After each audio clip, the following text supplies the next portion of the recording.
Me personally, if I found a random Aztec death whistle in my locker, I am definitely not touching it.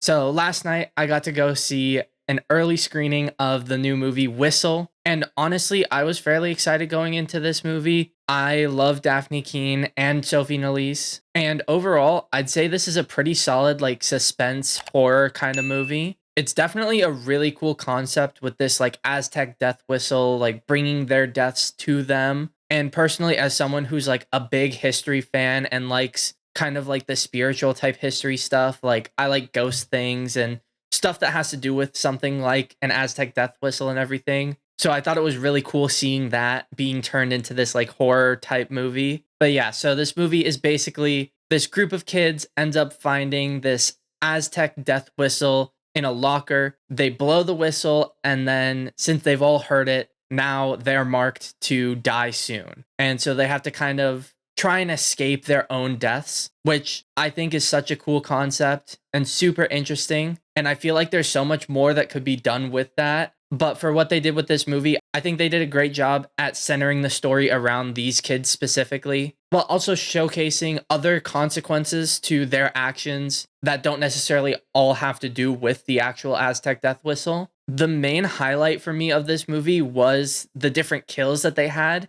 I thought they were all done very well, and some of them were like crazy. It's fairly gory, so if you're not a huge fan of gore, I probably wouldn't go watch this. But there are a good amount of crazy kills in here. And with the fact that there's a bunch of crazy kills, there is a lot of special effects. And honestly, I thought all the special effects looked very well done. I will say acting performances aren't the best in this movie. They're not bad by any means, but it's not like Oscar worthy or anything like that. And there are a few cringy lines here and there, but for the most part, the acting wasn't terrible, but it wasn't like amazing either. I will also say the way that the movie kind of wraps up is very cliche, which I was kind of expecting out of this movie, but I'm not a huge fan of like cliche type endings. Although I will say it does work fairly decently for this movie. So I'm not necessarily too upset with the ending. But yeah, if you're a big fan of like suspense horror, kind of like spiritual horror type stuff, I would definitely recommend you to go watch this. It's definitely an interesting watch, and overall, I'd give it a solid 7 out of 10.